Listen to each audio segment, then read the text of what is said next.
নবী সাল্লাল্লাহু আলাইহি ওয়াসাল্লাম তিনি তার হাদিসের মধ্যে বলেন, আউয়ালু মা ইউহাসাবু বিহিল আবদু ইয়াউমাল কিয়ামাতিস সালাহ। আল্লাহর নবী বলেন সর্বপ্রথম মানুষের নামাজের হিসাব হবে। নবী এটা বলেই শেষ করেন নাই।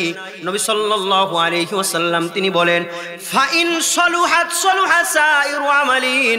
এই নামাজের হিসাব যেই ব্যক্তিটা ভালোভাবে দিতে পারবে, সুন্দরভাবে আর সঠিকভাবে দিতে পারবে, আল্লাহর নবী বলেন তার পরবর্তী যত হিসাব আছে সব হিসাবগুলা আমার আল্লাহ সহজ করিয়া দিবে।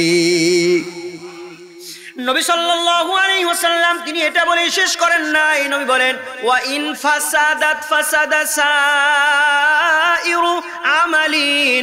আল্লাহর নবী বলেন আবার দুনিয়ার জমিনের কোন মানুষ নামাজের হিসাব দিতে গিয়ে যদি একটু সমস্যার মধ্যে পড়ে যায়, গরমিল হয়ে যায়, ভালোভাবে হিসাব যদি না দিতে পারে, ওয়া ইন ফাসাদাত ফাসাদা সাইরু আমালিন। আল্লাহর নবী বলেন তার পরবর্তী যত হিসাব আছে সব হিসাবগুলা আমার আল্লাহ কঠিন করে দিবেন। বলেন নাউজুবিল্লাহ।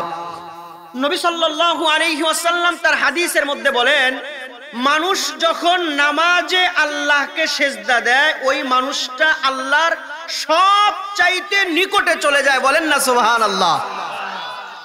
নিকটে চলে যায়, এটা হচ্ছে নবী সাল্লাল্লাহু আলাইহি ওয়াসাল্লামের কথা। বলেন তো দেখি, আল্লাহ পাক রব্বুল আলামিন আমার আপনার জন্য সর্বপ্রথম নামাজ দিয়েছিলেন কয় ওয়াক্ত? 50 ওয়াক্ত। যারা জানেন একটু জোরে জোরে বললেন, 50 ওয়াক্ত নামাজ। এই 50 ওয়াক্ত থেকে 45 ওয়াক্ত যিনি বাদ দিয়েছেন তিনি কে? আল্লাহ।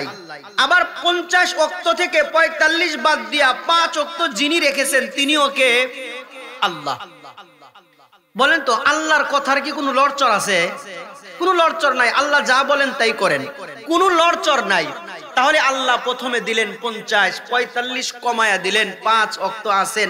আল্লাহর কথার মধ্যে একটু লড়চড় বোঝা যায়, কিন্তু আমার আপনার যেন এই ধারণা না আসে, সেটা আল্লাহ পাক রব্বুল আলামিন তার কোরআনুল কারীমের মাধ্যমে সমাধান করিয়া দিবেন। বলেন সুবহানাল্লাহ। আল্লাহ পাক রব্বুল আলামিন বলেন, বান্দা আমি আল্লাহ তোমাদের জন্য সর্বপ্রথম কয় ওয়াক্ত? 50 ওয়াক্ত নামাজ আমার আল্লাহ পাক রব্বুল আলামিন আমার আপনার জন্য নবীর মাধ্যমে হাদিয়া আমার আপনাকে আল্লাহ তাআলা দিয়ে দিলেন। নবী সাল্লাল্লাহু আলাইহি ওয়াসাল্লাম নামাজ পায়া বড় খুশি হয়ে গেলেন। এবার আসমান থেকে, উপর থেকে, আরশে আজিম থেকে এসে চলে আসলেন মুসা আলাইহিস সালাতু ওয়াস সালামের সাথে সাক্ষাৎ। মুসা আলাইহিস সালাতু ওয়াস সালাম মুহাম্মাদুর রাসূলুল্লাহ বলেন সাল্লাল্লাহু আলাইহি ওয়াসাল্লামকে জিজ্ঞাসা করলেন, মুহাম্মদ আল্লাহ পাক রব্বুল আলামিন আপনাকে কি হাদিয়া দিয়েছেন? আল্লাহর নবী আনন্দে চিত্তে খুশি হয়ে বললেন 50 ওয়াক্ত নামাজ। মুসা আলাইহিস সালাতু ওয়াস সালাম বললেন, মুহাম্মদ না না না, আপনি একটু আল্লাহর কাছে যান। আমি জানি, বিশ্বাস করি আপনার উম্মতরা 50 ওয়াক্ত নামাজ পড়তে পারবে না। বলেন তো দেখি মুসা আলাইহিস সালাতু ওয়াস সালামের ওই কথাটা সত্য না মিথ্যা? 5 ওয়াক্ত আছে তাই তো পড়ি না। যদি 50 ওয়াক্ত থাকতো আমি আর আপনি কিভাবে আদায় করতাম? মুসা আলাইহিস সালাতু ওয়াস সালামের কথা শুনিয়া আল্লাহ নবী একবার, দুইবার, তিনবার, চারবার, 5 বার, 6, 7, 8, 9 বার চলে গেলেন। 5 ওয়াক্ত করে কমাইতে কমাইতে 45 নাই। এখন আছে কয় ওয়াক্ত? আমরা পড়ি কয় ওয়াক্ত? ওই যে যারা পড়েন শুধু তারাই বলছেন, যারা পড়েন না তারা বলেন নাই। বলেন তো দেখি, রাত দিন 24 ঘন্টার মধ্যে আমার আপনার উপর যিনি 50 ওয়াক্ত নামাজ থেকে কমায়া কমায়া 5 ওয়াক্ত রাখলেন তিনি হলেন কে? এবার আল্লাহ পাক রব্বুল আলামিন তিনি বলেন, আমার কথার মধ্যে কোনো লড়চড় নাই, আমার কথার মধ্যে কোনো এদিক সেদিক নাই। আল্লাহ পাক রব্বুল আলামিন দুনিয়ার জমিনের সব মানুষকে উদ্দেশ্য করে বলেন, ও আমার ইমানদার বান্দা বান্দি তোমরা শোনো, তোমরা যদি সঠিক সময় সঠিকভাবে কয় ওয়াক্ত? 5 ওয়াক্ত নামাজ যদি তোমরা আদায় করতে পারো, আল্লাহ পাক রব্বুল আলামিন বলেন, মান জাআ বিল হাসানাতি ফালাহু আশরু আমসালিহা। আল্লাহ বললেন আমি আল্লাহ ওই ব্যক্তির আমল নামায় 50 ওয়াক্ত নামাজের সওয়াব দান করে দিব। পড়লাম কয় ওয়াক্ত, পাইলাম সব কয় ওয়াক্তের? 50 ওয়াক্তের সওয়াব পাইলাম। এটা হচ্ছে আল্লাহ পাক রব্বুল আলামিনের পক্ষ থেকে আমার আপনার জন্য রহমত। দুঃখজনক হলেও সত্য, নূরপাড়ার মধ্যে এমন মানুষের অভাব নাই। বাবারাও আছেন, যুবক ভাইরাও আছেন, মারাও আছেন, বোনেরাও আছেন। এমনও দিন চলে যায়, সপ্তাহ চলে যায়, মাস চলে যায়, এক ওয়াক্ত নামাজ তারা আদায় করে না। এমন মানুষ মনে হয় নূরপাড়ার মধ্যে নাই। ভাই আছে, অভাব নাই, অভাব নাই। মসজিদের ইমাম সাহেব হুজুর আছেন না? হ্যাঁ, ডাক দিয়ে জিজ্ঞাসা যদি করি যে হুজুর ফজরের নামাজে মুসল্লি কয়জন, কয় রাখেন এই কথা। ফজরের নামাজ, অন্য নামাজের কথা জিগান। ফজরের নামাজে আমি, সভাপতি সাহেব, সেক্রেটারি আর 2-1 চুল পাকা দাড়ি পাকা মুরব্বী, এই শেষ, আর কেউ নাই। ঠিক বললাম না বে? ঠিক বললাম? বলেন তো দেখি, রাত দিন 24 ঘন্টার মধ্যে আমার আপনার উপর যিনি 5 ওয়াক্ত নামাজ ফরজ করেছেন তিনি হলেন কে? ও যুবক ভাই, বন্ধু, ও বাবা, ও মা, ও বোন, ভালো করে একটু শুনেন। দেখেন আল্লাহর নবী কি বলেন। নবী সাল্লাল্লাহু আলাইহি ওয়াসাল্লাম বলেন, দুনিয়ার জমিনের কোনো মানুষ যদি ইচ্ছাকৃতভাবে এক ওয়াক্ত নামাজ ছেড়ে দেয়, আল্লাহর নবী বলেন, মান তারাকা সলাতা মুতাআম্মিদান ফাকাদ কাফার। আল্লাহর নবী বলেন ওই ব্যক্তিটা কাফের হয়ে যায়।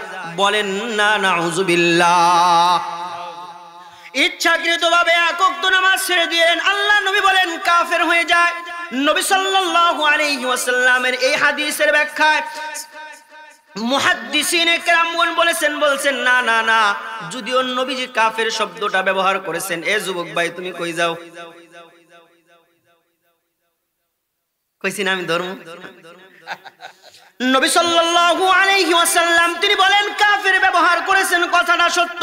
মুহাদ্দিসিনে কেরামগণ বলেন না না না, কেউ যদি ইচ্ছাকৃতভাবে নামাজ ছেড়ে দেয়, এক ওয়াক্ত ছেড়ে দেয়, সে কাফের হবে না। এই হাদিসের মধ্যে নবী সাল্লাল্লাহু আলাইহি ওয়াসাল্লাম নামাজের গুরুত্ব বুঝিয়েছেন। বলেন না একবার সুবহানাল্লাহ।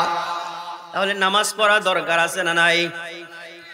এই নামাজ আদায় করলে কি লাভ? 2-3টা ফজিলতের কথা বলে আমি আমার মূল আলোচনার দিকে চলে যাব। নামাজ পড়লে অনেক অনেক অনেক লাভ পাওয়া যায়। সর্বপ্রথম একটার কথা বলি, আমার কথা নয়, মহাগ্রন্থ আল কোরআনুল কারীমের 27 নম্বর পারার 18 নম্বর পৃষ্ঠায় সূরাতুল হাদীদের 12 নং আয়াতে কারিমার মধ্যে আল্লাহ পাক রব্বুল আলামিন বলেন এই নামাজটা হলো একটা নূর। কি নূর? মানে কি? আলো। নামাজটা হলো একটা নূর। এই যে আপনাদের এই গ্রামের নাম হলো একটা নূর, নামাজ হলেন একটা নূর। কিভাবে বুঝবেন? ভালো করে একটু খেয়াল করে দেখবেন। এলাকার মধ্যে, সমাজের মধ্যে ভালো করে একটু খেয়াল করে দেখবেন। পুরো মুরব্বী বাবার যদি চেহারাটা ভালো না হয়, কোন যুবক বন্ধু ভাইয়ের চেহারাটা যদি ভালো না হয়, একটু তাকায় দেখবেন ওই ব্যক্তিটা যদি 5 ওয়াক্ত নামাজ সুন্দরভাবে পড়তে পারে, বলেন তো দেখি তার চেহারার মধ্যে নূর আসে কি আসে না? অবশ্যই নূর পাওয়া যায়।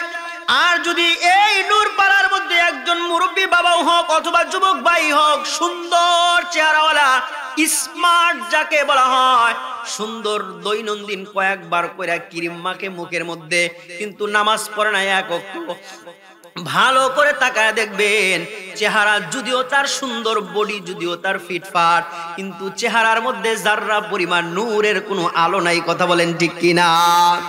এই জন্য নবী সাল্লাল্লাহু আলাইহি ওয়াসাল্লাম তিনি বলেন নামাজ হলো একটা নূর। এই নূরের আলোটা মানুষজন দুনিয়ার জমিনেও পাবে, দুনিয়ার জমিন থেকে শেষ করার পরে কবরের মধ্যেও পাবে, হাসরের মধ্যেও নূর পাবে। আল্লাহ পাক রব্বুল আলামিন মহাগ্রন্থ আল কোরআনুল কারীমের 27 নম্বর পারার 18 নম্বর পৃষ্ঠায় সূরাতুল হাদীদের 12 নম্বর আয়াতে কারিমার মধ্যে আল্লাহ পাক রব্বুল আলামিন তিনি বলেন يوم ترى المؤمنين والمؤمنات يسعى نورهم بين أيديهم وبأيمانهم। আল্লাহ পাক রব্বুল আলামিন বলেন নামাজ নামাজটা হয়ে যাবে একটা নূর। এই নূরটা দুনিয়ার জমিনেও সে পাবে। হায়াতের জিন্দেগি শেষ হয়ে যাওয়ার পরে কবরের মধ্যে যখন নামানো হবে, আল্লাহ পাক রব্বুল আলামিন বলেন বাইনা আইদিহিম ওয়া বিআইমানিহিম, এই নামাজটা নূর হয়া তথা এই নামাজটা বাতি হইয়া, এই নামাজটা আলো হইয়া তার উপরেও থাকবে, নিচেও থাকবে, ডানেও থাকবে, বামেও থাকবে। একবার আওয়াজ দিয়া বলা যাবে কি সুবহানাল্লাহ? এটা বলেই আল্লাহ পাক রব্বুল আলামিন শেষ করেন নাই। আল্লাহ পাক রব্বুল আলামিন বলেন এই নামাজটা বুশরা, তার জন্য বিরাট একটা সুসংবাদ দিবে। বলেন না সুবহানাল্লাহ? কি সুসংবাদ? আল্লাহ পাক রব্বুল আলামিন বলেন বুশরাকুমুল ইয়াউমা, হাশরের ময়দানে তার জন্য সুসংবাদ। আর সেই সুসংবাদটা হবে জান্নাতের সুসংবাদ। বলেন সুবহানাল্লাহ? কিসের সুসংবাদ? জান্নাতের সুসংবাদ। আল্লাহ পাক রব্বুল আলামিন বলেন এমন একটা জান্নাতের সুসংবাদ তাকে দেওয়া হবে, তাজরি মিন তাহতিহাল আনহার। আল্লাহ পাক রব্বুল আলামিন বলেন এমন জান্নাতের সুসংবাদ নামাজ তাকে দিবে যে জান্নাতের তলদেশ দিয়ে ঝর্ণা বয়ে চলবে। বলেন সুবহানাল্লাহ? এটা শুধু দুনিয়ার জমিনের কোন পুরুষের জন্য এটা না কোন যুবক বৃদ্ধ তার জন্য না। দুনিয়ার জমিনে যেই নামাজ পড়বে সে যদি ইমানদার হয়, তার জন্য এই সুসংবাদটা যিনি দিবেন তিনি হলেন কে? আল্লাহ পাক রব্বুল আলামিন বলেন এই জান্নাত কতদিন পর্যন্ত জান্নাতের মধ্যে থাকবে? আল্লাহ পাক রব্বুল আলামিন বলেন তাজরি মিন তাহতিহাল আনহারু খালিদিনা ফিহা আবাদা। এমন জান্নাত মানুষ প্রবেশ করবে, এই জান্নাত থেকে আর ওই মানুষটাকে কোনোদিন বাহির হওয়া লাগবে না, কোনোদিন বাহির হওয়া লাগবে না। আমার যেটা মূল মাকসাদ, যেটা বলা উদ্দেশ্য, আল্লাহ পাক রব্বুল আলামিন এই আয়াতে কারিমার শেষ অংশে আল্লাহ পাক রব্বুল আলামিন বলেন যারা নামাজ আদায় করবে সঠিক সময়, সঠিকভাবে, সঠিক নিয়মে নিয়ত পরিশুদ্ধ করে নামাজ আদায় করবে, আল্লাহ পাক রব্বুল আলামিন বলেন যালিকা হুয়াল ফাউজুল আযীম। আল্লাহ পাক রব্বুল আলামিন বলেন এটাই হবে তার জন্য চূড়ান্ত সফলতা, বিরাট সফলতা। আওয়াজ দিয়া বলা যাবে কি একবার সুবহানাল্লাহ? তাহলে নামাজ হবে চূড়ান্ত একটা সফলতা। তাহলে এই সফলতাটা আমি আর আপনি চাই কি চাই না? শুধু চাইলেই হবে না, নামাজ পড়তে হবে। নামাজ পড়তে হবে এক নাম্বার। দুই নাম্বার, এই যে আমি আর আপনি যে নামাজ আদায় করি আর দুনিয়ার জমিনে আরো যা কিছু করি, একজন মানুষ বালেগ আর বালেগা হওয়ার পর থেকে মৃত্যু পর্যন্ত যা কিছু করবে সব কিছুর হিসাব দেওয়া লাগবে কি লাগবে না? জোরে বলেন। যারা জায়গা তাদের কোনো মনে হয় হিসাব নাই নাকি? সবার হিসাব আছে? সবার হিসাব আছে, দেওয়া লাগবেই লাগবে, হিসাব দেওয়া লাগবে। তবে নবী সাল্লাল্লাহু আলাইহি ওয়াসাল্লাম তিনি বলেন সব হিসাবের মধ্যে সর্বপ্রথম হবে নামাজের হিসাব। কিসের হিসাব? নামাজের হিসাব। এবার আপনি একটু বাবা, আপনি একটু ভাই ও মা ও বোন নিজে নিজে একটু চিন্তা করেন না, সর্বপ্রথম নামাজের হিসাব হবে, আপনি কি হিসাবটা দিয়ে পাবেন কিনা? নিজেই একটু চিন্তা করেন, নিজেই একটু হিসাব করেন, তাহলে ফল চলে আসবে, রেজাল্ট চলে আসবে। নবী সাল্লাল্লাহু আলাইহি ওয়াসাল্লাম তিনি তার হাদিসের মধ্যে বলেন আউয়ালু মা ইউহাসাবু বিহিল আবদু ইয়াউমাল কিয়ামাতিস সালাহ। আল্লাহর নবী বলেন সর্বপ্রথম মানুষের নামাজের হিসাব হবে। নবী এটা বলেই শেষ করেন নাই। নবী সাল্লাল্লাহু আলাইহি ওয়াসাল্লাম তিনি বলেন ফাইন সলুহাত সলুহা সাইরু আমালিন। এই নামাজের হিসাব যেই ব্যক্তিটা ভালোভাবে দিতে পারবে, সুন্দরভাবে আর সঠিকভাবে দিতে পারবে, আল্লাহর নবী বলেন তার পরবর্তী যত হিসাব আছে সব হিসাবগুলা আমার আল্লাহ সহজ করিয়া দিবে। নবী সাল্লাল্লাহু আলাইহি ওয়াসাল্লাম তিনি এটা বলে শেষ করেন নাই। নবী বলেন ওয়া ইন ফাসাদাত ফাসাদা সাইরু আমালিন।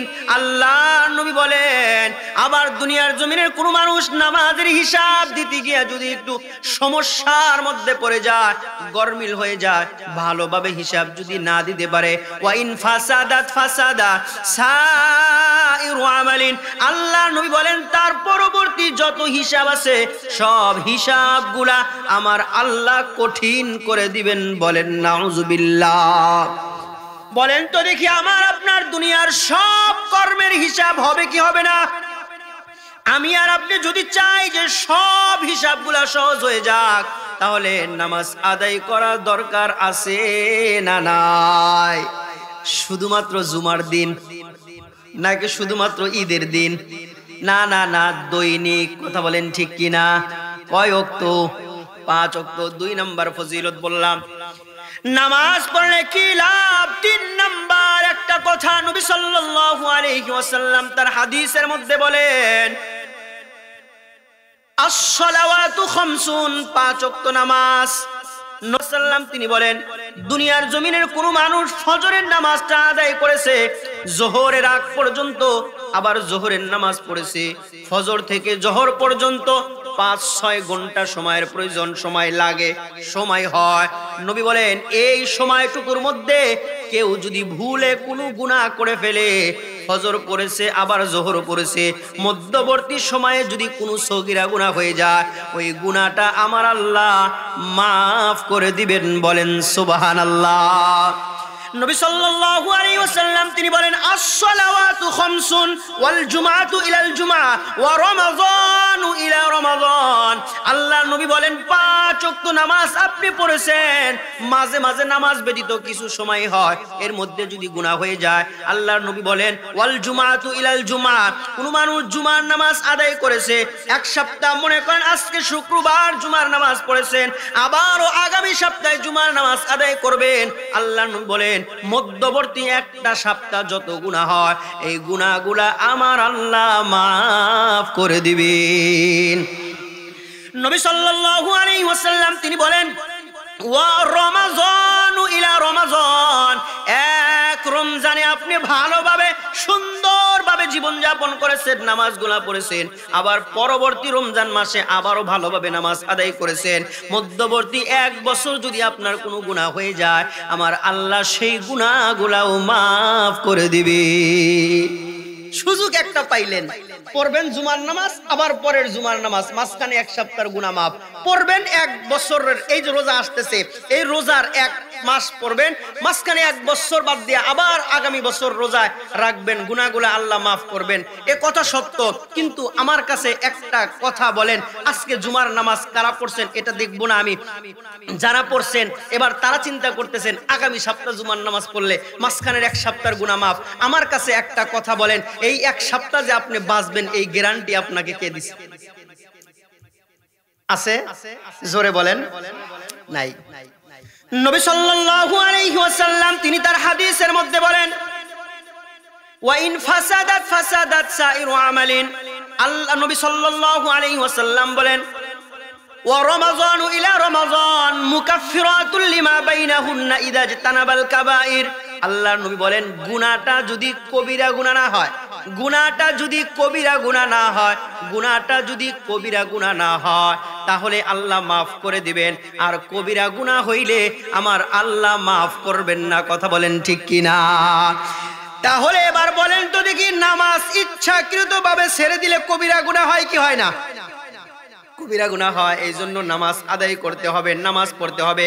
হ্যাঁ, কোন গুনাহগুলা আল্লাহ তাআলা মাফ করবেন সেটা হলো চলতেছেন ফিরতেছেন, হঠাৎ করে কথার মধ্যে একটা ভুল হয়ে গিয়েছে, অথবা অন্যায়ভাবে কাউকে একটা আঘাত করে ফেলেছেন, মাফ চাইলে আল্লাহ মাফ করে দিবেন। কিন্তু নামাজ না পড়লে কবিরা গুনাহ হয়, এই গুনাহটা আমার আল্লাহ মাফ করবেন না। কথা বলেন ঠিক কিনা? তাহলে এবার বলেন তো দেখি, নামাজ আদায় করা দরকার আছে না নাই?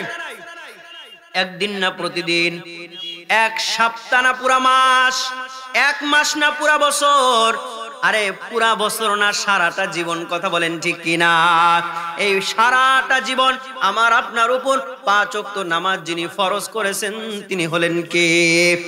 এই জন্য নূর পাড়ার ও বৃদ্ধ বাবা, যুবক ভাই, পর্দার আড়ালের মা ও বোন, আমি আপনাদের পা ধরে বলে যাই, নামাজ আল্লাহ পাক রব্বুল আলামিনের ফরজ বিধান, এই জন্য কখনোই আমরা পার্থিপক্ষে নামাজগুলা ছাড়বো না। বলেন ইনশাআল্লাহ। জোরে কয় না? দেখেন আল্লাহ পাক রব্বুল আলামিন কি বলেন মহাগ্রন্থ আল কুরআনুল কারীমের 21 নম্বর পারার প্রথম নম্বর পৃষ্ঠার প্রথম নম্বর লাইন সূরাতুল আনকাবুতের 55 নম্বর আয়াত আল্লাহ পাক রব্বুল আলামিন বলেন উতলু মা উহিয়া ইলাইকা মিনাল কিতাবি ওয়া আকিমিস সালাহ ইন্নাস সালাতা তানহা আনিল ফাহশাই ওয়াল মুনকার।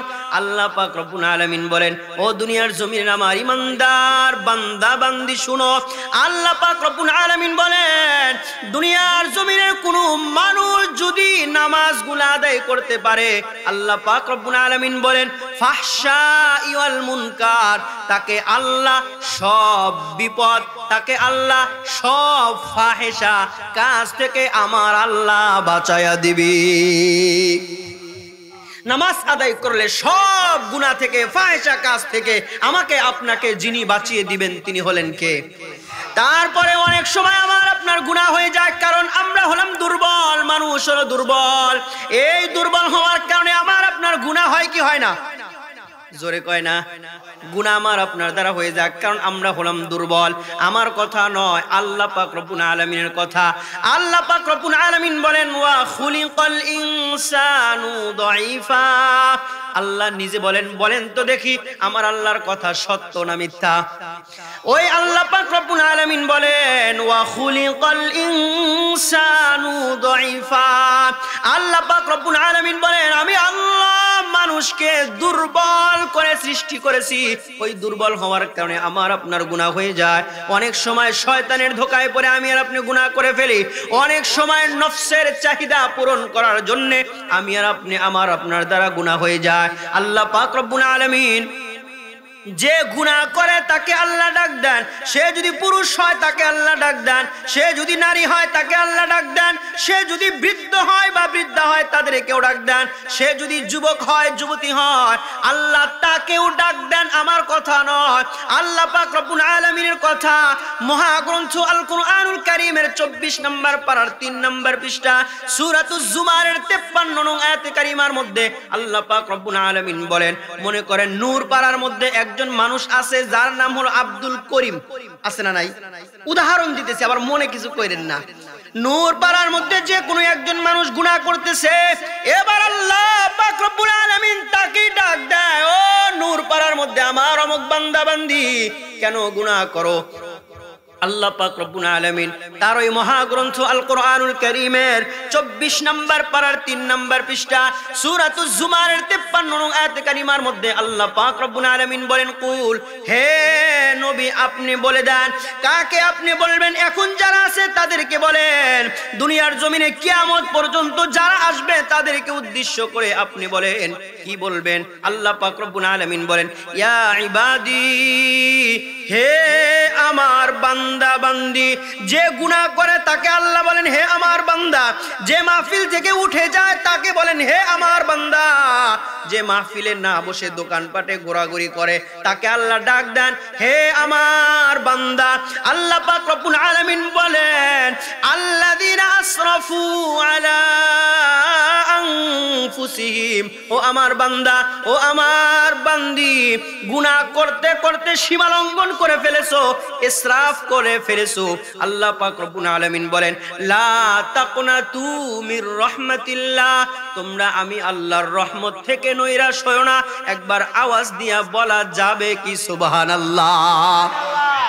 আল্লাহর রহমত আছে না নাই? একটু জোরে বলেন আছে না নাই? আল্লাহ পাক রব্বুল আলামিনের রহমত আছে। আর আল্লাহ পাক রব্বুল আলামিন বলেন লা তাকনাতু মির রাহমাতিল্লাহ। আল্লাহ পাক রব্বুল আলামিন বলেন তোমরা আমার রহমত থেকে নৈরাশ হয়ো না।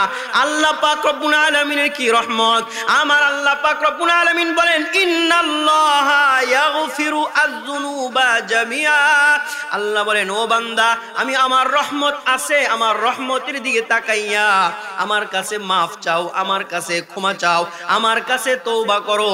আল্লাহ বললেন তওবা করতে দেরি, আমি আল্লাহ তোমার জীবনের সমস্ত গুনাহগুলা মাফ করতে দেরি করব না। কার কথা? তাহলে বলেন আমাদের জীবনে গুনাহ আছে না নাই? একটু জোরে বলেন না। স্বীকার করতে দোষ কি? আমরাই তো করছি, ঠিক না ভাই? ঠিক। গুনাহ আমাদের জীবনে আছে।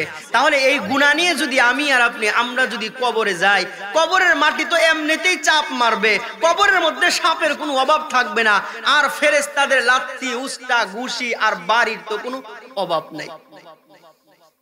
এই কবরের মধ্যে আমাকে আপনাকে ফেরেশতারা আক্রমণ করবে, ফেরেশতারা আমাকে আপনাকে আঘাত করবে, শাস্তি দিবে। সেই চিন্তা ভাবনা করে আমি আর আপনি চিন্তা করব, আরে দুনিয়ার জমিনে কত শুনলাম হুজুররা বলছেন ইন্নাল্লাহা মা'আস সাবিরিন, ইন্নাল্লাহা মা'আস সাবিরিন। যারা ধৈর্য ধারণ করে, এই ধৈর্য ধারণ করার পরে সবুরে মেওয়া ফলে। বলি কি বলি না? যে ধৈর্য ধারণ করেন ভালো কিছু আশা করা যায়। আমি আর আপনি তখন কবরের মধ্যে শুয়া শুয়া ফেরেশতাদের মায়ের খাবো, সাপের কামড় খাবো, আর চিন্তা করব ইন্নাল্লাহা মা'আস সাবিরিন, একটু ধৈর্য ধারণ করি, যাক একটু ধৈর্য ধারণ করি। অনেক সময় একটু কান্নাকাটির আওয়াজ চলে আসবে, ফেরেশতারা মনে করবে মনে হয় না। কি মনে করবে? ফেরেশতারা মনে করবে মনে হয় বাড়িটা একটু আস্তে হয়ে গেছে, আর একটু জোরে দেই। এই চিন্তা করবে। ধৈর্য ধারণ করতে হবে দুনিয়াতেই, কবরে গিয়া না, ঠিক না বে? ঠিক। এই জন্য ধৈর্য কিভাবে ধরবেন? সব কাজ বাদ দিয়া আগে নামাজ, ঘুম বাদ দিয়া আগে ফজর, কাজ বাদ দিয়া জোহর, খেলাধুলা বাদ দিয়া আগে আসর, লেখাপড়া বাদ দিয়া আগে এশা, আবার ঘুমাইতে যাওয়ার মাগরিব, আবার ঘুমাইতে যাওয়ার আগে আগে এশা। এই 5 ওয়াক্ত নামাজ পড়া দরকার আছে না নাই? তারপরেও নামাজ আমি আর আপনি আদায় করলাম, এবার গুনাহ আমার আপনার দ্বারা হয়ে যায়। গুনাহ আমার আপনার দ্বারা হয়ে যায়, অনেক সময় হয়ে যায় আমার আপনার দ্বারা গুনাহ। দেখেন, গুনাহ করার পরে তওবা করা। নবী কি বলেন? ক্বালা রাসূলুল্লাহ সাল্লাল্লাহু আলাইহি ওয়াসাল্লাম আত-তাইবু মিনাজ যামবি কামাল্লা যামবালা। আল্লাহ নবী বলেন, দুনিয়ার জমিনের কোন মানুষ যদি গুনাহ করার পরে তওবা করতে পারে, ইস্তেগফার করতে পারে, আল্লাহ পাক রব্বুল আলামিন বলেন তওবা করতে দেরি, ইস্তেগফার করতে দেরি, মাফ চাইতে দেরি, আমি আল্লাহ তাদেরকে মাফ করতে দেরি করব না। বলেন সুবহানাল্লাহ। কিভাবে আমার আপনার তওবা করা দরকার, গুনাহ মাফ চাওয়া দরকার, ক্ষমা চাওয়া দরকার। আল্লাহ পাক রব্বুল আলামিন তার মহাগ্রন্থ আল কোরআনুল কারীমের 28 নম্বর পারার 20 নম্বর পৃষ্ঠা সূরাতুত তাহরিমের 8 নম্বর আয়াত কারিমার মধ্যে আল্লাহ পাক রব্বুল আলামিন বলেন, ও দুনিয়ার জমিনে আমার ইমানদার বান্দা বান্দিরা তোমরা শোনো, ইয়া আইয়ুহাল্লাযীনা আমানু, হে ইমানদার, ইয়া আইয়ুহাল্লাযীনা আমানু তুবু ইলাল্লাহ, তোমরা আমি আল্লাহর কাছে তওবা করো, তোমরা তোমাদের রবের কাছে তওবা করো। বলেন তো দেখি আমার আপনার রব যিনি, তিনি হলেন কে? ওই আল্লাহ পাক রব্বুল আলামিন বলেন তুবু ইলাল্লাহ, তোমরা তোমাদের রবের নিকটে তওবা করো, রবের কাছে মাফ চাও। তুবু ইলাল্লাহি তাওবাতান নাসুহা, তওবায়ে নসুহা করো। তওবায়ে নসুহার ব্যাখ্যা মুফাসসিরিনে কেরামগণ বলেন 3-4টা জিনিসের দিকে লক্ষ্য করে তওবা করা।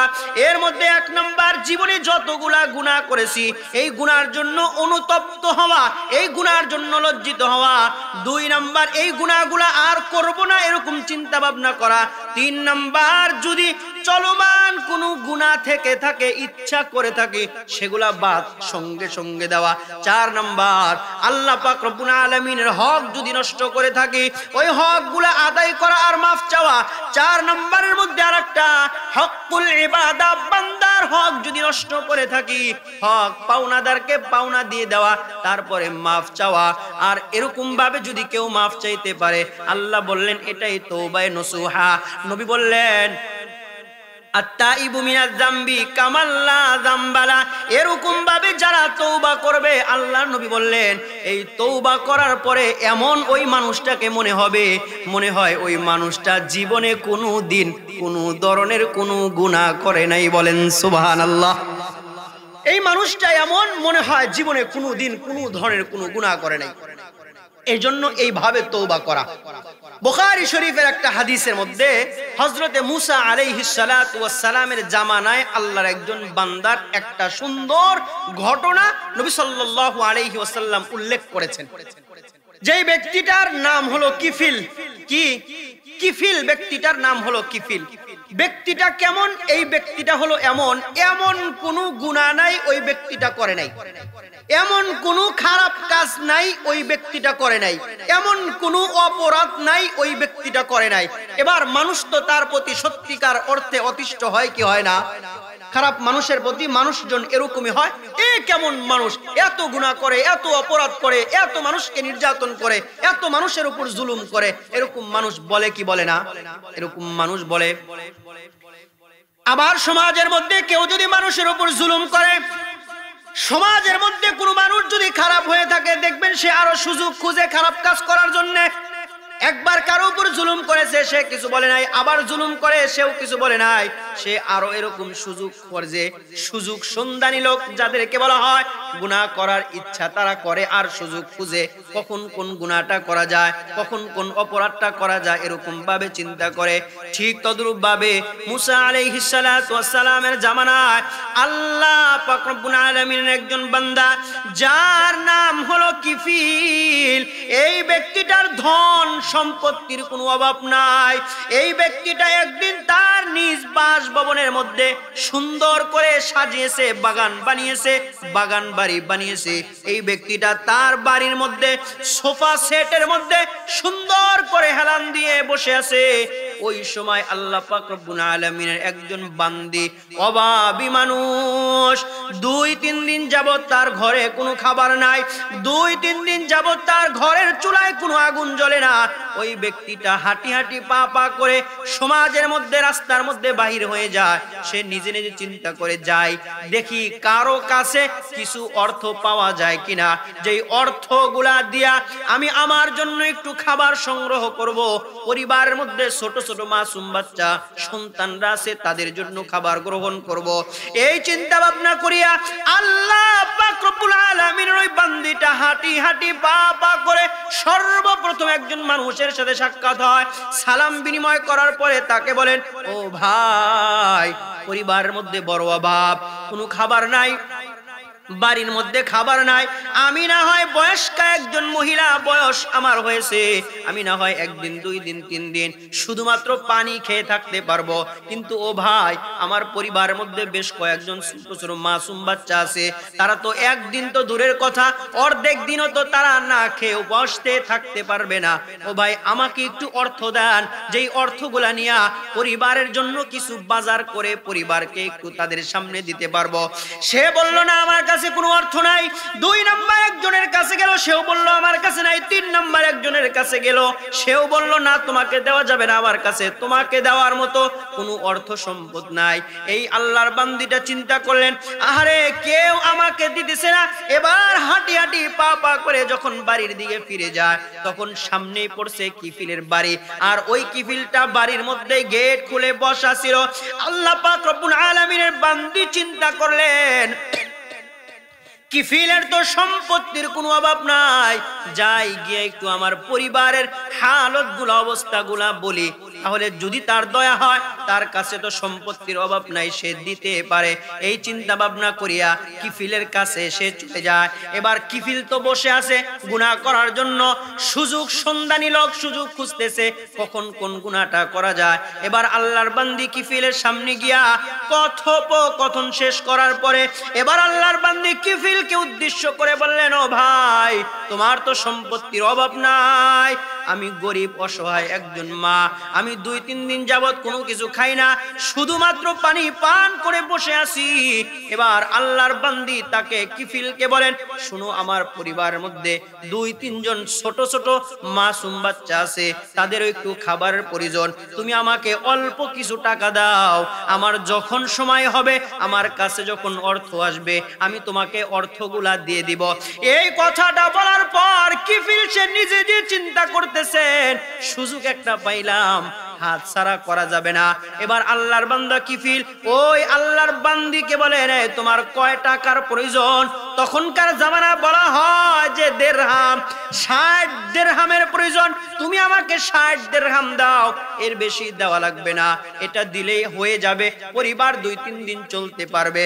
এবার আল্লাহর বান্দা কিফিল তো অপরাধী মানুষ, সে চিন্তা করলো আমি তোমাকে 60 দিরহাম দিতে রাজি আছি, প্রস্তুত আছি, তবে যদি তুমি আমার সাথে রাত্রি যাপন করো, আমার যদি দেহের চাহিদা মনের চাহিদাটা মিটাও, আমি তোমাকে 60 দিরহাম দিতে পারবো। আওয়াজ দিয়া একবার বলা যাবে কি নাউজুবিল্লাহ? এ নূরপাড়ার মুসলমান বাবারা, ভাইরা, বোনেরা, মারা শুনো, ওই আল্লাহর বান্দা কিফিল তখন প্রস্তাব দিল, খারাপ প্রস্তাব। এবার আল্লাহর বান্দি চিন্তা করলেন, যদিও গুনার কাজ, আমি না হয় না খেয়ে থাকতে পারবো, পরিবারের মধ্যে তো ছোট ছোট মাসুম বাচ্চা, তারা 2-3 দিন যাবত কিভাবে খানা খায় না, কিভাবে তারা আছে, কষ্ট করতেছে, কান্নাকাটি করতেছে। এবার ওই খারাপ কাজ নিজের অন্তরের মধ্যে আল্লাহ পাক রব্বুল আলামিনের ভয় চলে আসলো। এবার আল্লাহ পাক রব্বুল আলামিন ওই বান্দিটা কিফিলকে উদ্দেশ্য করে বলেন, ও ভাই কিফিল, 60 দিরহাম আমাকে দাও, আমি তোমার কাছে ওয়াদা দিলাম, আমি অঙ্গীকার করলাম, কথা দিলাম, রাত্রিটা তোমার সাথে আমি যাপন করব, তোমার দেহের আর মনের শরীরের চাহিদাটা আমি মিটাবো, তবে তুমি আমাকে 60 দিরহাম দাও। কি বুঝাইতে চাই, ভালো করে একটু কথাগুলা দিলের কানটা দিয়ে একটু ভালো করে শুনেন। এবার কিফিল আল্লাহর বান্দা ওই আল্লাহর বান্দিকে 60 দিরহাম দিয়ে দিলেন। এবার আল্লাহর বান্দি 60 দিরহাম গ্রহণ করিয়া মনের মধ্যে ব্যথা, এই খারাপ কাজটা কিভাবে তার সাথে আমি করব, কিভাবে আমি তার সাথে রাত্রি যাপন করব। আরে দুনিয়ার জমিনে না করলাম, হাশরের ময়দানে আল্লাহ পাক রব্বুল আলামিনের সামনে আমি আমার চেহারাটা নিয়ে, শরীরটা নিয়ে আল্লাহর সামনে কেমনে এমনি দাঁড়াবো, এই ভয় আর চোখের মধ্যে পানি নিয়া বাজারে গিয়া বাজার করিয়া পরিবারের লোকদের কাছে খাবার সামনে দিয়া নিজেও খাইলেন, সন্তানদেরকে তৃপ্তি সহকারে সন্তানদেরকে এবার খাওয়ায় দিলেন। এবার দিন যখন শেষ হয়ে যাচ্ছে, আসরের সময়টাও শেষ হয়ে যায়, সূর্য যখন ডুবে যাবে ভাব, আল্লাহর বান্দি চোখের মধ্যে পানি নিয়া আল্লাহ পাক রব্বুল আলামিনের ভয় নিয়া চিন্তা করলেন আর বললেন, আহারে, তার সাথে তো ওয়াদা করা, তার সাথে তো ওয়াদা দেওয়া, ওয়াদার বরখেলাফ তো করা যাবে না।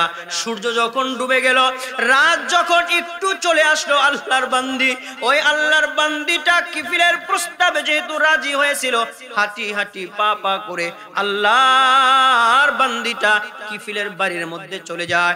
বাড়ির মধ্যে চলে যায়, ঘরের মধ্যে যখন ঢুকবে, কিফিল তো ওই জায়গায় বসা। এবার আল্লাহর বান্দি যখন কিফিলের ঘরের মধ্যে প্রবেশ করবে, তখন কিফিল তাকায় তাকায় দেখলেন এই আল্লাহর বান্দির চোখের মধ্যে বড় পানি এবং চেহারার মধ্যে কেমন যেন পেরেশানি পেরেশানি একটা ভাব। আল্লাহর বান্দা কিফিল তখন ডাক দিয়ে বলেন, আল্লাহর বান্দি শুনো, তোমার চোখের মধ্যে কেন পানি, তুমি কেন কাঁদো, চেহারা কেন মলিন মলিন ভাব? আরে আমার বাড়ির মধ্যে তো দুনিয়ার জমিনের সবাই আসতে পারে না, সবাই তো সুযোগ পায় না, আরে তুমি তো আমার বাড়ির মধ্যে এসেছো, এটা তো নিজেকে সৌভাগ্যবান মনে করা দরকার, নিজের জন্য সৌভাগ্যের কথা মনে করা দরকার, আর তুমি এরকম ভাবে কান্নাকাটি করতেছো। এবার আল্লাহ পাক রব্বুল আলামিনের বান্দি কিফিলকে উদ্দেশ্য করে বলেন, হে আল্লাহর বান্দা কিফিল, আমি তোমার সাথে ওয়াদা দিয়েছি, আমি তোমার সাথে ওয়াদা করেছি রাত্রি যাপন করব, আমার চোখের মধ্যে কেন পানি তুমি কি জানো? কিফিল আল্লাহর বান্দা বলেন, কেন তোমার চোখের মধ্যে পানি সেটা তুমি আমাকে বলো। আল্লাহর বান্দি বলেন, এ কিফিল, তুমি আমার সাথে রাত্রি যাপন করবা, তোমার দেহের আর শরীরের মনের চাহিদাটা মিটাইবা, আমাকে 60 দিরহাম তুমি আমাকে দিয়েছো, কিন্তু আমার চোখের মধ্যে কেন পানি তুমি কি জানো? আমি আমার এই শরীরটা নিয়া, আমি আমার এই চেহারাটা নিয়া হাসরের ময়দানে আমি আমার আল্লাহর সামনে কেমনে দাঁড়াবো? বলেন সুবহানাল্লাহ। আল্লাহর বান্দি কিফিলকে এই কথা যখন শুনলেন, আল্লাহর বান্দাটা কিফিল আল্লাহর বান্দির কথা থেকে জবান থেকে কথাগুলা শুনলেন। এবার আল্লাহ পাক রব্বুল আলামিনের বান্দিটা কিফিলকে উদ্দেশ্য করে বললেন, আমি না আসলেও পারতাম, কিন্তু 60 দিরহাম তোমার কাছে যেহেতু নিয়েছি, ওয়াদা দিয়েছি, ওয়াদার বরখেলাপ করা যাবে না। আমার অন্তরের মধ্যে আল্লাহর ভয়, আমার চোখের মধ্যে আল্লাহ পাক রব্বুল আলামিনের ভয় আমি কান্দি, জাহান্নামের ভয় আমি কান্দি। এবার এই কথাটা যখন কিফিলকে বারবার বলে দিল, এবার কিফিলের অন্তরের মধ্যেও সঙ্গে সঙ্গে আল্লাহর ভয় চলে আসছে। বলেন সুবহানাল্লাহ। কিফিলের অন্তরের মধ্যে আল্লাহ পাক রব্বুল আলামিনের ভয় চলে আসছে। এবার কিফিল আল্লাহর বান্দিকে উদ্দেশ্য করে বললেন, হে আল্লাহর বান্দি শুনো, তুমি যেইভাবে আজকে আমাকে আল্লাহকে চিনাইলা, আল্লাহ সম্পর্কে বললা, আল্লাহর ভয় সম্পর্কে বললা, জাহান্নামের আযাব সম্পর্কে বললা, এরকম ভাবে তো আমাকে ইতিপূর্বে আর কেউ বুঝায় নাই, এরকম ভাবে ইতিপূর্বে আমাকে আর কেউ বলে নাই। আজকে তুমি বললা, তোমার বলার কারণে আমার অন্তরের মধ্যে আল্লাহ পাক রব্বুল আলামিনের ভয় চলে আসছে। এবার তুমি আমার এখান থেকে চলে যাও, আমি তোমার সাথে রাত্রি যাপন করব না, আমি তোমার সাথে রাত্রে থাকবো না, আমি আমার মন শরীর দেহের চাহিদাও আমি মিটাবো না। আমার মধ্যেও আল্লাহর ভয় চলে আসছে। বলেন সুবহানাল্লাহ। এবার আল্লাহ পাক রব্বুল আলামিনের বান্দা কিফিল আল্লাহর বান্দিকে বলেন, ও আল্লাহর বান্দি, এখান থেকে দ্রুত চলে যাও, আমার অন্তরের মধ্যে আল্লাহর ভয় চলে আসছে, আমি তোমার সাথে রাত্রি যাপন করতে পারবো না। আমি তোমার সাথে অঙ্গীকার করেছিলাম, আমি তোমাকে যেটা বলেছিলাম সেটা আমি নিয়ে নিলাম, উড্ড করে নিলাম, যেটাকে বলা হয়। এবার আল্লাহ পাক রব্বুল আলামিনের বান্দি বললেন, তুমি যে আমাকে 60 দিরহাম দিয়েছিলা, 60 টাকা যে আমাকে দিয়েছিলা, টাকার কি হবে? এবার আল্লাহ পাক রব্বুল আলামিনের বান্দা কিফিল বললেন, ও আল্লাহর বান্দি, 60 দিরহাম দিয়েছি, এটাও আর তোমাকে ফেরত দেওয়া লাগবে না। শুধু তাই না, আরো যদি তোমার লাগে, আমার সম্পত্তির অভাব নাই, আমার সম্পত্তি থেকে তোমার যা লাগে সব তুমি নিয়ে যাও। বলেন না সুবহানাল্লাহ। এবার আল্লাহ পাক রব্বুল আলামিনের ভয় কিফিলের অন্তরের মধ্যে চলে আসছে। এবার রাত্র যখন আস্তে আস্তে আস্তে আস্তে গভীর হতে আরম্ভ করলো, গভীর রজনীতে যায়া কিফিল এবার নিজে নিজে চিন্তা করলেন, আহারে জীবনে কতগুলা গুনাহ করলাম, আহারে এত পরিমাণ অপরাধ করছি, এত পরিমাণ নাফরমানির মধ্যে লিপ্ত, তারপরেও আল্লাহ পাক রব্বুল আলামিন এক বেলার জন্য খাবার বন্ধ করেন নাই। তারপরেও আল্লাহ পাক রব্বুল আলামিন এই শ্বাস প্রশ্বাস নিঃশ্বাসকে আল্লাহ বন্ধ করেন নাই। আল্লাহ পাক রব্বুল আলামিন চাইলেই হাত পা ওয়াকেজু করে দিতে পারতেন, কিছুই আল্লাহ করেন নাই।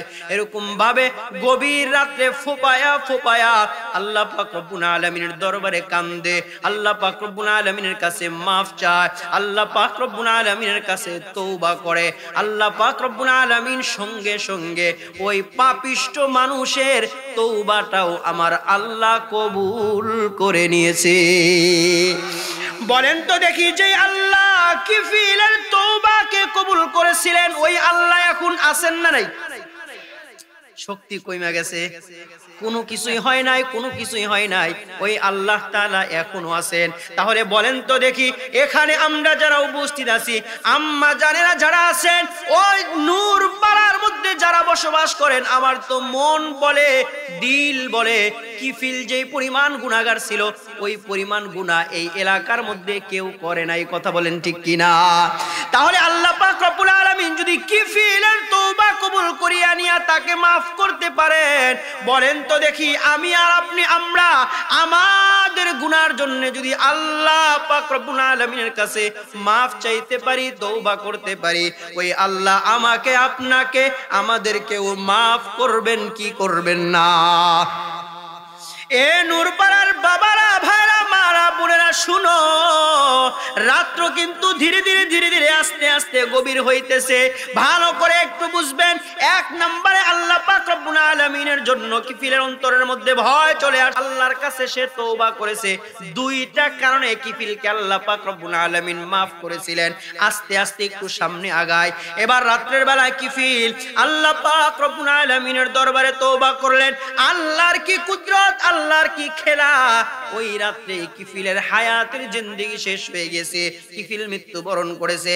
এবার সকাল হতে না হতে এবার গ্রামের মধ্যে, পাড়া মহল্লার মধ্যে একটা হইচই পড়ে গিয়েছে, কিফিল মারা গিয়েছে, খারাপ মানুষটা মারা গিয়েছে। প্রকাশ্যে যদি কেউ নাও বলে, তারপরেও গোপনে গোপনে মানুষগুলো এরকম ভাবে বলা বলি করতে আরম্ভ করে দিয়েছে যে এই মানুষটা মারা গিয়েছে, ভালোই হয়েছে। বলে কি বলে না? সমাজের মধ্যে যদি কোনো মানুষ মারা গিয়ে থাকে, খারাপ যদি হয়ে থাকে, তাহলে আমি আর আপনি আমরা কিন্তু এরকম ভাবে বলি, যাক আল্লাহ ভালোই করছেন, তার হাত থেকে আমাদেরকে বাঁচাইছেন, তার জুলুম থেকে আমাদেরকে বাঁচাইছেন। বলি কি বলি না? এরকম ভাবে বলি। আবার যদি কোনো ভালো মানুষ মারা যায়, নামাজি, দিনদার, পরহেজগার, মুত্তাকি, হাজী সাহেব যদি মারা যায়, আমি আর আপনি এটাও বলি, আহারে লোকটা কত ভালো ছিল, দেখা হইলেই কথা বলতো, সালাম দিত, ভালো মন্দ জিজ্ঞাসা করত, আহারে লোকটা হায়াত শেষ হয়ে গিয়েছে, ভালো মানুষ বেশি দিন দুনিয়াতে বাঁচে না। বলি কি বলি না? এরকম ভাবে আমি আর আপনি কথা বলি। এবার ওই আল্লাহর বান্দা কিফিল যেখানে বসবাস করে, মানুষজন আনন্দে আত্মহারা, কারণ এর মতো অপরাধী মানুষ তো দুনিয়ার জমিনে আর কেউ নাই, তারও হায়াতের জিন্দেগি শেষ হয়ে গিয়েছে। মানুষজন এবার বড় খুশি হয়ে গেল। মানুষজন বাড়িতে দেখার জন্য তাকে যায়, কিন্তু ঘরের মধ্যে কেউ প্রবেশ করে না। হঠাৎ করে কারো জবান থেকে ওই যে গত রাত্রে আল্লাহর একজন বান্দি কিফিলের সাথে রাত্রি যাপন করার কথা, কিন্তু কিফিল আল্লাহর ভয় আসার কারণে আর তার সাথে রাত্রি যাপন করেন নাই। এবার ওই আল্লাহর বান্দির কানের মধ্যে কিফিলের মৃত্যুর সংবাদটা চলে যায়। এবার আল্লাহ পাক রব্বুল আলামিনের ওই বান্দিটা নিজে নিজে চিন্তা করলেন, আরে গত রাত্রে আমার সাথে কথা, রাত্রি যাপন করবে, আমি তার কাছে 60 দিরহাম নিয়েছি, কিন্তু আমি কিছু কথা বলার কারণে আর সে আমার সাথে রাত্রি যাপন করে নাই, সে দুনিয়া থেকে চলে গেল। তার সাথে একটু সাক্ষাৎ করা দরকার, তাকে একটু দেখে আসা দরকার। এই চিন্তা ভাবনা করে আল্লাহ পাক রব্বুল আলামিনের বান্দি হাঁটি হাঁটি পা পা করে ওই কিফিলের বাড়িতে চলে গেলেন। এবার কিফিলের বাড়িতে যাওয়ার পরে নিজে নিজে চিন্তা করলেন, আর দেখলেন মানুষের অভাব নাই, লোকারণ্য হয়ে গেছে, মানুষের অভাব নাই, কিন্তু কেউ তার ঘরের মধ্যে প্রবেশ করে না। সবাই ঘরের চতুর্পাশে, বাড়ির আঙ্গিনায় চতুর্পাশে ঘোরাঘুরি করে আর কথা বলে। ওই আল্লাহর বান্দি তখন নিজে চিন্তা করলেন, না আমি তাকে একটু দেখবই, তার লাশটা আমি দেখবই। এই চিন্তা ভাবনা করিয়া ওই আল্লাহর বান্দিটা কিফিলের ঘরের দরজার মধ্যে প্রবেশ করবে বাপ। বলেন তো দেখি, ঘরের যে একটা দরজা থাকে, এই দরজার উপরের যে কাঠটা থাকে, কাঠটার নাম কি? চৌকাঠ। এই কাঠটার নাম হলো চৌকাঠ। আল্লাহর বান্দি কিফিল ঘরের মধ্যে বিসমিল্লাহ, আল্লাহর বান্দি কিফিলকে দেখার জন্য ঘরের মধ্যে বিসমিল্লাহ বলে ডান পাটা আগে দিলেন। দেওয়ার পরে তার চোখটা উপরের দিকে চলে যায়, চৌকাঠের দিকে চলে যায়। আল্লাহর বান্দি দেখেন কে যেন সবে মাত্র, কেবল মাত্র, এই মাত্র লেখে গিয়েছে, ফাসবাহা মাকতুবান আলা বাবিহি কদ গফারাল্লাহু কিফিল। আল্লাহর বান্দি দেখেন কে যেন লেখে গিয়েছে, এই মাত্র লেখে রাখছে, ফাসবাহা মাকতুবান আলা বাবিহি কদ গফারাল্লাহু কিফিল। এরকম এর অর্থ হলো কে যেন লেখে গিয়েছে, আল্লাহ কিফিলের জীবনের সমস্ত গুনাহগুলো মাফ করে দিয়েছেন। আল্লাহর বান্দি দেখে কে যেন মাত্রই লেখে গিয়েছে, ফাসবাহা মাকতুবান আলা বাবিহি কদ গফারাল্লাহু কিফিল। আল্লাহ কিফিলের জীবনের গুনাহগুলো মাফ করিয়া দিয়েছেন। ওই বান্দি চিন্তা করেন, আরে আমার 2-4টা কথা শোনার পরে তার অন্তরের মধ্যে আল্লাহর ভয় চলে আসছে। সে আল্লাহর কাছে মনে হয় তওবা করেছে, আল্লাহ তার তওবা কবুল করিয়া নিয়া তার জীবনের গুনাহগুলো আল্লাহ মাফ করে দিয়েছেন। বলেন সুবহানাল্লাহ। নবী সাল্লাল্লাহু আলাইহি আলাইহি ওয়াসাল্লাম তিনি বলেন, দুনিয়ার জমিনের কোনো মানুষ যদি ওই কিফিল যেইভাবে তওবা করেছে তথা আগে যেটা বললাম 4-5টা নিয়মে তওবা করা, ওইভাবে যদি কেউ তওবা করতে পারে আল্লাহ তার জীবনের সমস্ত গুনাহগুলা মাফ করে দিবেন। বলেন সুবহানাল্লাহ।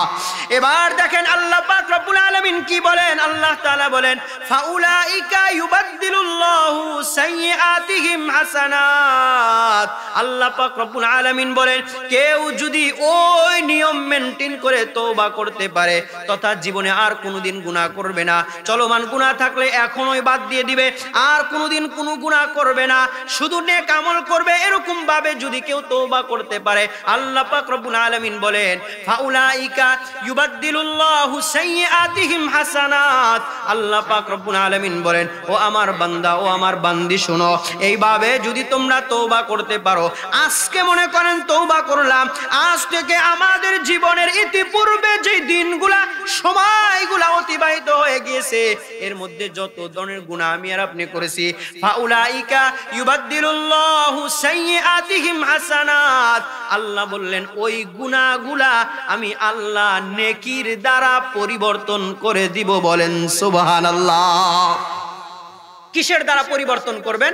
সওয়াবের দ্বারা, নেকির দ্বারা আল্লাহ তাআলা পরিবর্তন করে দিবেন। তাহলে বলেন তো ওই নিয়ম মেইনটেইন করে ভাবে আমাকে আপনাকে তওবা করা দরকার আছে না নাই? একটু জোরে বলেন। আমরা আখিরি মোনাজাতের সময় ওইভাবেই আজকে তওবা করব। বলেন ইনশা।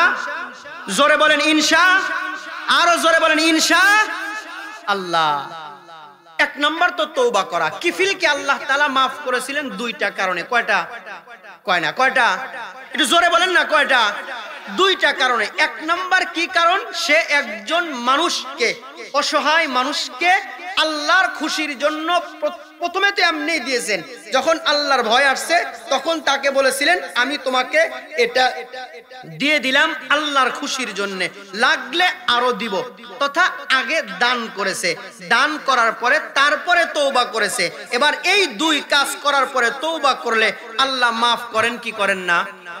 করেন। এই মসজিদটা কার? হ্যাঁ দেন, আল্লাহর কথা কইয়া চালায়া সব, যে এই মসজিদটা আল্লাহর, এই মসজিদটা দেন না, আল্লাহর কথা কয়া চালায় যে মসজিদটা আল্লাহর। এ কথা কখনোই বলবেন না। এর সাথে বলে যাই, এ কথাটাই বলবেন, মসজিদ আল্লাহর, দায়িত্ব আমাদের। বলেন মসজিদ কার? দায়িত্ব কাদের? পরিপূর্ণ কথাটা হইল। আর এরকম ভাবে যদি বলেন মসজিদ আল্লাহর, আল্লাহর ঘরেটা থাক পয়রা থাক, আমার তো দেখার দরকার নাই, এটা বলবেন না। সমাজের মানুষ আপনাদের মসজিদের কথাই বলবেন, মসজিদ আল্লাহর, দায়িত্ব আমাদের। ঠিক না বে ঠিক? এই যে গাটাইলের মধ্যে বসবাস করি, আমাদের অন্তরের মধ্যে কিন্তু একটা চিন্তা, আরে টাঙ্গাইল শহরে যদি একটু বাড়ি হইতো, এই চিন্তা আছে না নাই? সবারই তো একটু ভালো থাকার চিন্তা আছে, কথা বলেন ঠিক কিনা? টাঙ্গাইল যারা বসবাস করে তারাই চিন্তা ভাবনা করে, আরে ঢাকার আশপাশ যদি একটু জায়গা কিনে বাড়ি করতে পারতাম, নিজেকে সৌভাগ্যবান মনে করতাম। আবার ঢাকার আশপাশ যারা থাকে তারা চিন্তা করে গুলশান, বাড়িধারা, বসন্তারা, উত্তরার মধ্যে যদি একটু বাড়ি করতে পারতাম।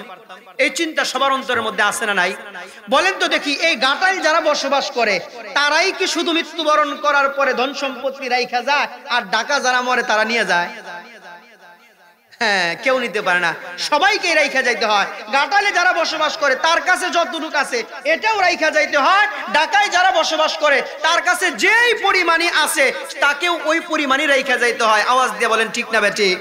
তাহলে এই চিন্তা আমার আপনার করার প্রয়োজন নাই যে ঘাটাইলে আসি শহরে যাবো, শহরে আসি ঢাকা যাবো, এই চিন্তা করবেন না। এই চিন্তা সব সময় করবেন যেখানেই থাকি, তথা দুনিয়াতে থাকা অবস্থায় জান্নাতে যেন আমাদের একটা বাড়ি হয়। বলেন ইনশাআল্লাহ। এই চিন্তা করা দরকার আছে না নাই? এই চিন্তা করতে হবে যে দুনিয়াতে থাকি, কোন জায়গায় যা আছে ততটুকুর মধ্যে থাকি, আর একটু ভালো হইলে ভালো, কিন্তু এটা শেষ নয়, জান্নাতে যেন বাড়ি হয়। আল্লাহ আমাদের সবাইকে জান্নাতে বাড়ির ব্যবস্থা করে দেন। বলেন আমিন। নবীর একটা হাদিস শোনাই, শুধু এই চাইলেই তো হবে না, ঢাকা শহরে গেলেও তো কিছু টাকা পয়সা খরচ হয়, বাড়ি করার জন্য খরচ হয় কি হয় না? এবার জান্নাতের জন্য যে একটা বাড়ি আমার আপনার দরকার, সেটা করতেও কিছু টাকা ব্যয় করা দরকার আছে না নাই? ব্যয় করতে হবে। নবী কি বলেন দেখেন, নবী সাল্লাল্লাহু আলাইহি ওয়াসাল্লাম বলেন, মান বানা লিল্লাহি মাসজিদান বানাল্লাহু লাহু বাইতান ফিল জান্নাহ। দুনিয়ার জমিনে থেকে যারা মসজিদ নির্মাণ, ভালো করে বুঝেন, যারা মসজিদ নির্মাণ কাজে সহযোগিতা করে, যারা মসজিদের উন্নয়নমূলক কাজে সহযোগিতা করে, যারা মসজিদে দান করে, আল্লাহর নবী বলেন বানাল্লাহু লাহু বাইতান ফিল জান্নাহ, আল্লাহ তাদের জন্য জান্নাতে একটা বাড়ি বানায়া দিবেন। বলেন সুবহানাল্লাহ। কমপ্লিট বাড়ি আল্লাহ তাআলা বানায়া দিবেন। তাহলে জান্নাতের মধ্যে আমরা এখানে যারা উপস্থিত আছি, বাড়ি চাই না কে কে?